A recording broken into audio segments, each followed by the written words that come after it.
guys, and welcome back to my channel. Yes, so I decided to cut my hair. Well, it's not the first time, but I decided to go for a more edgy look. I'm loving it. I'm so in love with it, and I think it suits me. I think it does. But anyway, guys, without wasting much of your time, let's get to the topic of the day. So today we're talking about law school.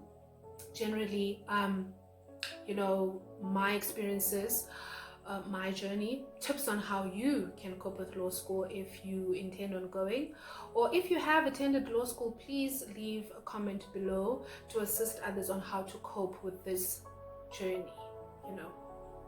Yeah. But anyway, guys, so I attended the law school in Pretoria. I was part of the 2017 day intake. It was fabulous. I did learn a lot. I won't lie to you guys. Law school for me, it's not a waste of time.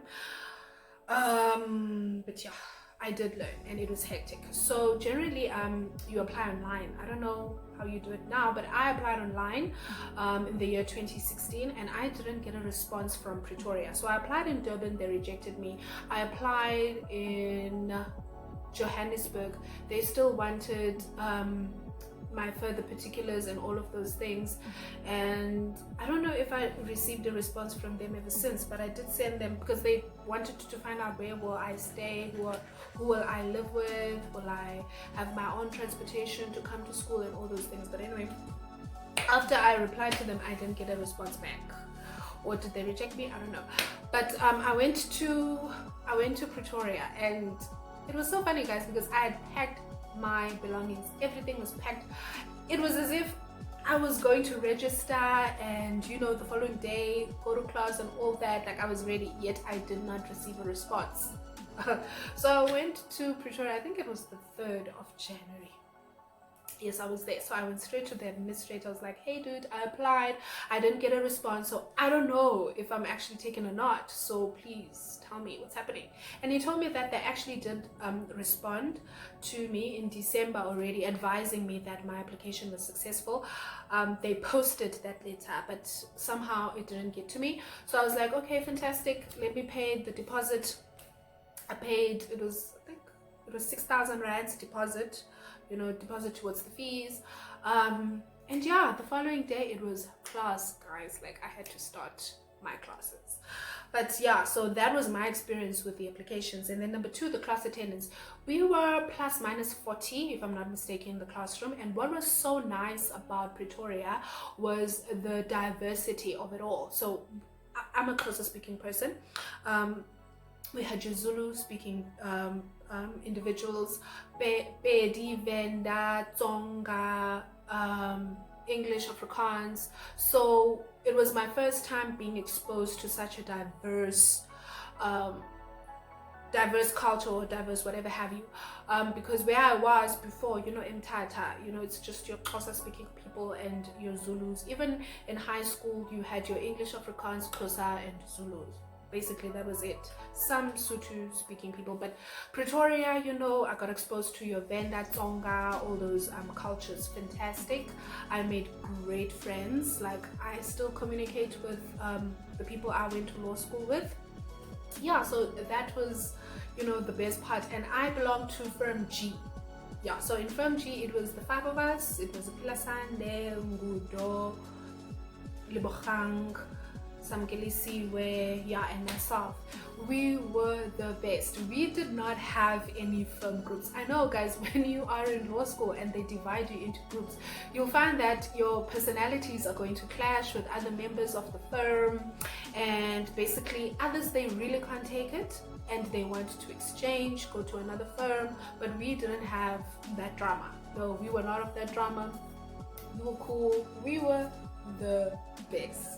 Like, when I think of law school, I actually just think of the firm that I was in, firm G. And shout out to firm G. If you guys are watching, shout out to you guys. Yeah, so whenever we were told to disperse and go to our firms, when we were in firm G, we would start with our personal stuff like, hey, how you doing? How you coping? What did you do for the weekend? Where were you? Before we literally got into the task at hand, unless we had like 5 minutes to do something. But we always, communicated with each other. We were each other's support systems, if I may put it that way. But yeah, so I really did enjoy my firm. We didn't have any issues. Yes. And the worst funny moment with law school was when we had to do a presentation in front of the whole class as a firm, and we were given the topic touting, and we completely missed the topic, and everyone was like, no, we don't believe your definition of what touting is. We think that you have got it completely incorrect. And we laughed it off.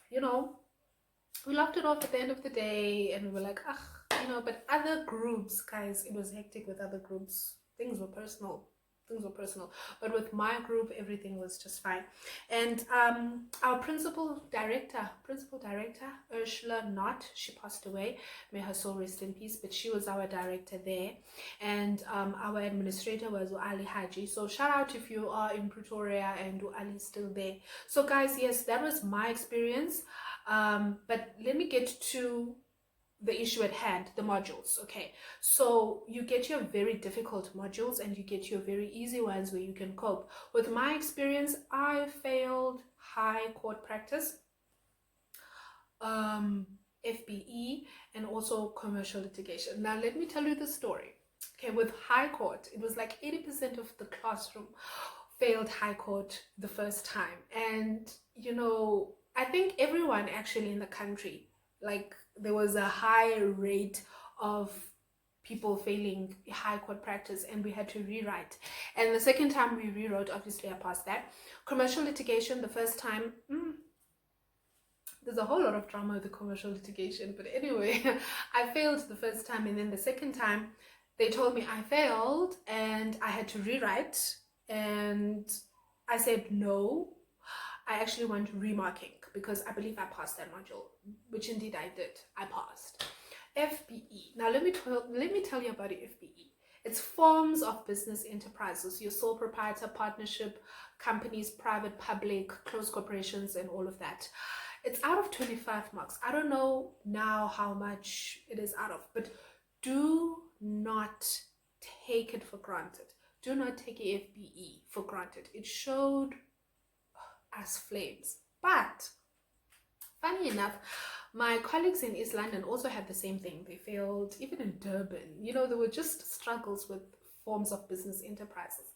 And the first time we wrote, a majority of us, I think it was 80% of us failed. We had to rewrite, and then 50% passed out of that 80%. And I was part of the people who failed it again.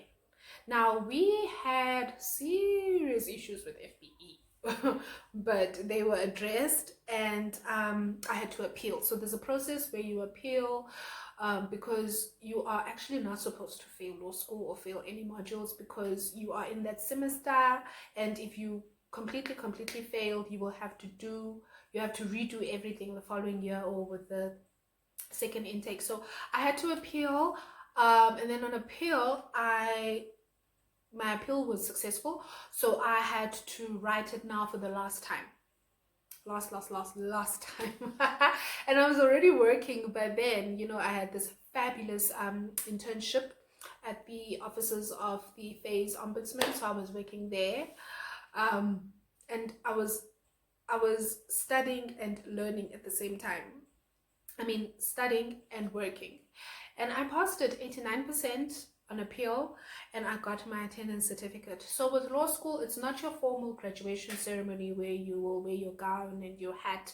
It's a ceremony where the director hands out the certificates, and I heard that people got categories for best whatnot, best this, best that. I couldn't attend. Actually, I was late because I was at work when the whole ceremony was happening, and we were not given leave to attend that. They were like, it's not something that's urgent, you can always go and fetch your certificate. And by the way, with me, I don't have to fetch anything because I was still on appeal, But anyway, guys, yes, so that was my experience and how to cope with law school. You have to have past question papers. I still do have them. If you need any past question papers, you can, DM me or leave a comment below with your email. I will gladly forward those to you. Even with board exams, I have past question papers. So if you want them, they're dating back from 1999 up to date. So if you want those too, leave a comment below and then we will, I will email them to you. And basically with law school, guys, you have to be fit mentally, physically, emotionally, psychologically, and all of those things. You need to understand that for the next 6 months your life is going to be on hold. Like, there's nothing that you're going to do for the next 6 months. So you have to make sure that you forfeit your weekends, because some tests you do write them on the weekends and some you write them later, like maybe during the week. I don't know, I don't remember, but I do remember my Saturdays. I used to write tests like every second Saturday. That's it. And you have to attend law school like every single day. You have to be there. If you need to attend, you need to be there, because if you don't, there are going to be issues on your attendance certificate, and it's actually going to show that you didn't complete your days, and that is going to hinder your application for admission. So you have to attend all of your days. And if you can't attend during the day, you can always catch up with the night school people, but it's just always advisable to go there. Even if you're sick, you're dying, just attend. And yes, guys, so that's the video for today, and I hope that you enjoyed it. And yeah, so leave a comment below if you need any past question papers for both board exams and for law school. And I hope that if you are in law school, you are you are keeping well. I don't know with the pandemic how everything is happening. It's actually very sad if you are attending law school and we have this COVID-19 thing happening. But anyway, guys, I hope you enjoyed the video, and please like, subscribe, and share this video if you can. Yes, guys, so I'll see you on the next one. Cheers. Bye.